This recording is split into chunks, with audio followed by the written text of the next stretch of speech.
हरे भरे पहाड़ों के बीच बसे एक छोटे से गांव में एक बूढ़ी औरत रहती थी। सब उसे चतुर बुढ़िया कहते थे, क्योंकि वह हर मुश्किल का हल अपनी बुद्धि से निकाल लेती थी। दिमाग से बड़ा कोई हथियार नहीं होता। बुढ़िया जंगल में लकड़ियां लेने जाती है। अचानक उसे झाड़ियों से आवाज आती है, बचाओ बचाओ। बुढ़िया दौड़ कर देखती है। एक हरा तोता शिकारी के जाल में फंसा होता है। बुढ़िया जाल काट देती है। तोता आजाद हो जाता है। धन्यवाद, तुम बहुत अच्छी हो। बुढ़िया चौंक जाती है। अरे, ये तो इंसानों की तरह बोलता है। तोता अपना नाम बताता है। मेरा नाम मिट्ठू है। मैं साधारण तोता नहीं हूँ। बुढ़िया मिट्ठू को अपने साथ ले जाती है। मिट्ठू बुढ़िया के घर रहने लगता है। दोनों में गहरी दोस्ती हो जाती है। मजेदार बातचीत। आज दाल जली हुई है। चुप, ज्यादा मत बोल। दोनों हंसते हैं। गांव वाले बोलने वाला तोता देखने आते हैं। सब हैरान रह जाते हैं। गांव में एक लालची बनिया भी रहता था। वह ये खबर सुन लेता है। वह ये सोचता है, अगर ये तोता मेरा हो जाए तो मैं करोड़पति बन जाऊं। रात में बनिया दो चोरों को बुलाता है। तुम दोनों आज रात तोता चुरा लाओ। तोता सब सुन लेता है। वह उड़कर बुढ़िया को बता देता है। आज रात खतरा आने वाला है। बुढ़िया मुस्कुराती है। अगर वे चालाक हैं, तो मैं उनसे भी ज्यादा चालाक हूँ। चारों तरफ सन्नाटा है। चांद की रोशनी घर पर पड़ रही है। बुढ़िया पहले से जाग रही है। मिट्ठू, अब हमारी योजना शुरू होती है। सब तैयार है अम्मा। दोनों चोर चुपके चुपके घर में घुसते हैं। एक चोर फुसफुसाता है, धीरे चल, कहीं बुढ़िया जाग न जाए। अचानक अंधेरे में आवाज आती है, चोर चोर भागो। दोनों चोर डर जाते हैं। चोर आवाज की तरफ दौड़ते हैं, लेकिन वहां सिर्फ एक खाली पिंजरा होता है। असली तोता छत पर बैठा सब देख रहा होता है। इतनी जल्दी मुझे पकड़ लोगे? दोनों चोर ऊपर देखते हैं। तोता उड़कर दूसरे पेड़ पर बैठ जाता है। दोनों चोर उसके पीछे भागते हैं। अचानक उनका पैर कीचड़ में फंस जाता है। अरे, निकल नहीं रहा। तोता जोर जोर से हंसता है। बुढ़िया बाहर आती है। वो जानबूझकर ऊंची आवाज में बोलती है, मिट्ठू, याद रखना, किसी को भी खजाने वाली बात मत बताना। दोनों चोर ये सुन लेते हैं। दोनों की आंखें चमक उठती हैं। तो सच में खजाना है। दोनों चोर भागकर लालची बनिए के पास पहुंचते हैं। मालिक, तोता किसी खजाने का राज जानता है। बनिया लालच में मुस्कुराने लगता है। अब तो उस तोते को हर हाल में पकड़ना होगा। अगली सुबह बनिया मिठाइयों और फलों की टोकरी लेकर बुढ़िया के घर पहुंचता है। अम्मा, ये आपके लिए छोटा सा तोहफा। बुढ़िया सब समझ जाती है। तोता धीरे से बुढ़िया के कान में बोलता है, अम्मा, इसका इरादा ठीक नहीं है। बुढ़िया मुस्कुराती है। बनिया चालाकी से पूछता है, सुना है आपका तोता बड़ा समझदार है।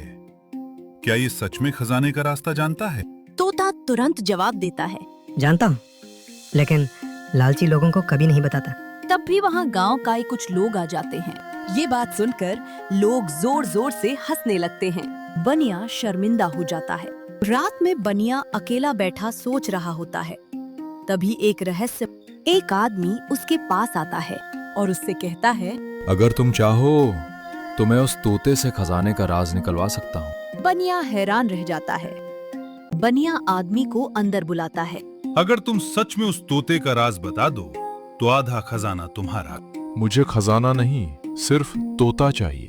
अगली सुबह तोता और बुढ़िया लकड़ी लेने जंगल में जाते हैं।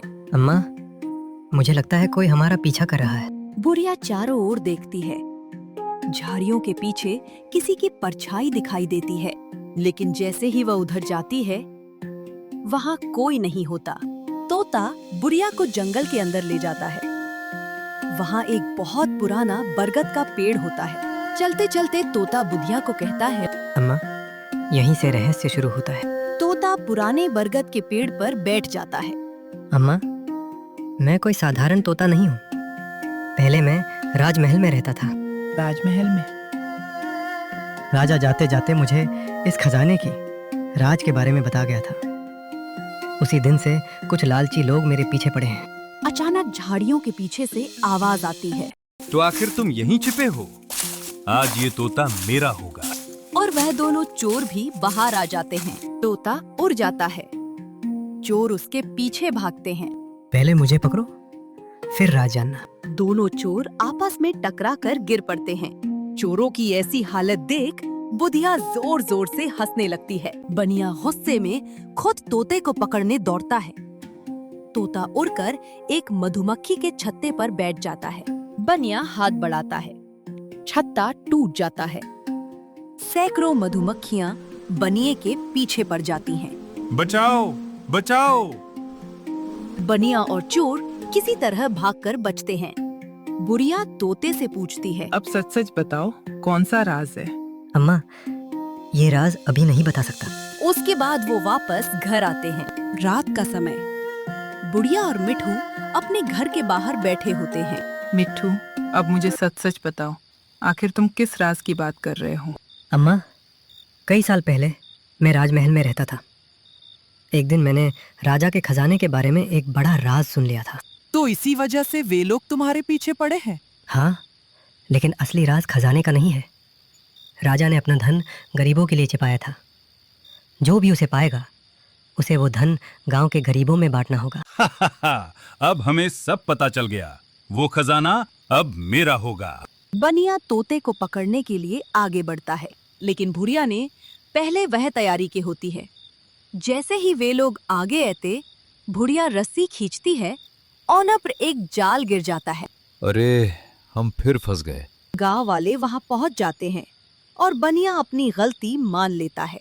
मुझे माफ कर दो अम्मा, अब मैं कभी लालच नहीं करूंगा। गलती मान लेना ही सुधार की पहली सीढ़ी है। अगली सुबह बुढ़िया और मिठू गांव वालों को जंगल के पुराने पेड़ के पास ले जाते हैं। मिठू पेड़ पर बने एक निशान को अपनी चोट से छूता है। अचानक पेड़ के नीचे एक छोटा सा गुप्त दरवाजा खुल जाता है। अंदर खजाना देखकर सब हैरान रह जाते हैं। इतना सारा खजाना? ये खजाना पूरे गांव का है। अम्मा, अब तो सब खुश हैं। हाँ मिट्ठू, क्योंकि असली खजाना दूसरों की मदद करने में है। खजाने से गांव के गरीब लोगों की मदद की जाती है और बच्चों के लिए एक पाठशाला बनाई जाती है। इस तरह चतुर बुढ़िया और बोलने वाले तोते ने लालच को हरा दिया और पूरे गांव की खुशियां लौटा दी।